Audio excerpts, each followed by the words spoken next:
અમરાપરાના branch શાળાના અધ્યક્ષ શ્રી એક્સમશ્રી સાહેબ તરીકે ફરજ બજાવું છું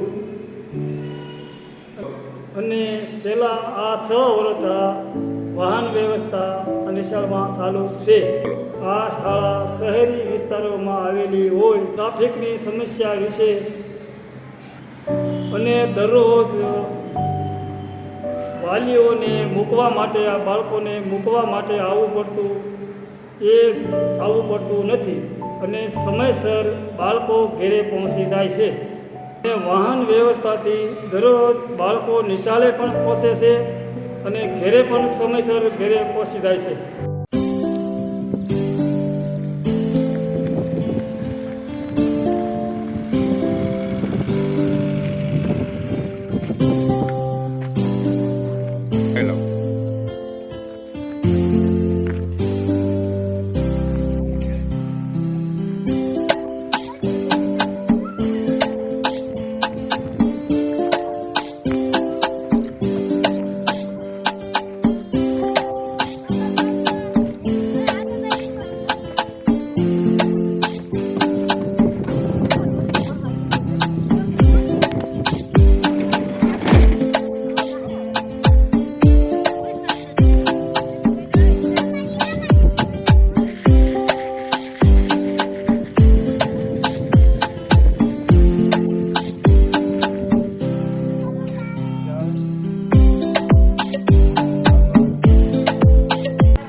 અમરાપરા બ્રાન્ચ શાળામાં ભણું છું. હું 6ઠા ધોરણમાં અભ્યાસ કરું છું. દરેડ રોડ ઈટુના ભઠ્ઠા પાસે મારું ઘર છે. હું અહીંયાથી હાલવામાં તકલીફ થતી હતી ત્યારે મને વાહન તેડવા આવવા માંડ્યું છે.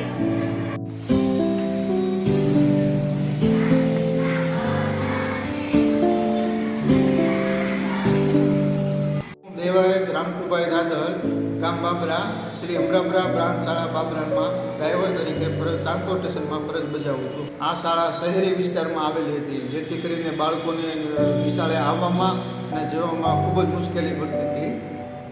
દરરોજ બાળકોના વાલીઓ પોતપોતાનું કામ મૂકીને શાળાએ બાળકોને મૂકવા આવતા હતા. પરંતુ જ્યારથી અમરાપરા બ્રાન્ચ શાળામાં ટ્રાન્સપોર્ટેશનની સેવા શરૂ થઈ ત્યારથી બાળકો સમયસર શાળાએ આવવા મળ્યા છે અને સમયસર પોતાના ઘરે પણ પહોંચી જાય છે.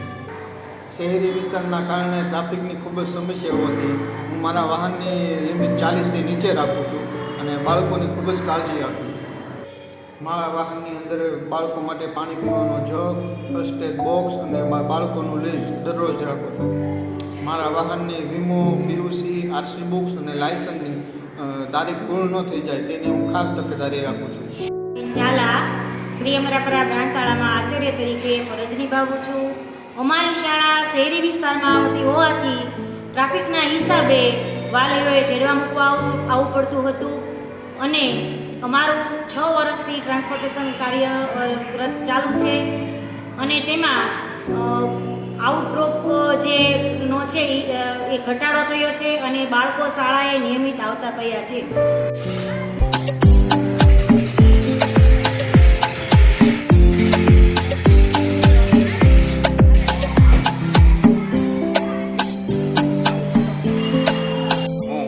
સોલંકી પંકજ કુમાર, ARNV કોઓર્ડિનેટર, બાબરા તાલુકામાં 13 પ્રાથમિક શાળાઓમાં ટ્રાન્સપોર્ટેશન વાહન વ્યવસ્થા ચાલુ છે તેમજ એક માધ્યમિક શાળામાં ટ્રાન્સપોર્ટેશન વાહન વ્યવસ્થા ચાલુ છે. આજ રોજ શ્રી અમરાપરા બ્રાન્ચ શાળાની મુલાકાત લેતા અમરાપરા બ્રાન્ચ શાળા શહેરી વિસ્તારમાં આવેલી હોય તેમજ બાળકોને આવવા જવામાં ઘણી બધી સમસ્યાઓ થતી હતી. તેમના વાલીઓને પૂછતા તેમણે એવું જણાવેલ કે શહેરી વિસ્તારમાં ટ્રાફિકની સમસ્યાના કારણે અમારે કામ છોડીને બાળકોને લેવા અને મૂકવા માટે આવવું પડતું હતું. પરંતુ જ્યારથી ટ્રાન્સપોર્ટેશન વાહન વ્યવસ્થા ચાલુ કરવામાં આવેલ છે ત્યારથી અમારા બાળકો નિયમિત શાળાએ સુધી પહોંચે છે તેમજ શાળાથી ઘરે સમયસર પહોંચે છે. ટ્રાન્સપોર્ટેશન વાહન વ્યવસ્થા જોતા તેમાં ડ્રાઈવરેની પાસે લાયસન્સ, વીમો, પીયુસી, આરસી બુક તમામ ડોક્યુમેન્ટ ચેક કરવામાં આવેલ તેમજ આ ડોક્યુમેન્ટની તારીખ પૂર્ણ ન થઈ જાય તેની ખાસ તકેદારી રાખવાની સૂચના આપેલ તેમજ વાહનમાં દરરોજ પાણી પીવાનો જગ તેમજ બાળકોનું લિસ્ટ અને ફર્સ્ટ એડ બોક્સ આ 3 વસ્તુઓ છે તે દરરોજના માટે રાખવાની ખાસ સૂચના આપેલ. આચાર્યશ્રીએ પણ એવું જણાવેલ કે ટ્રાન્સપોર્ટેશન વાહન વ્યવસ્થા થકી બાળકો શહેરી વિસ્તારના કારણે તેમના મમ્મી પપ્પાએ મૂકવા નથી આવવું પડતું તેમજ સમયસર દરરોજ શાળાએ પહોંચે છે તેમજ ડ્રોપ આઉટ જે રેશિયો છે તે ડ્રોપ આઉટ રેશિયોમાં પણ ઘણો બધો ઘટાડો જોવા મળે છે. આભાર.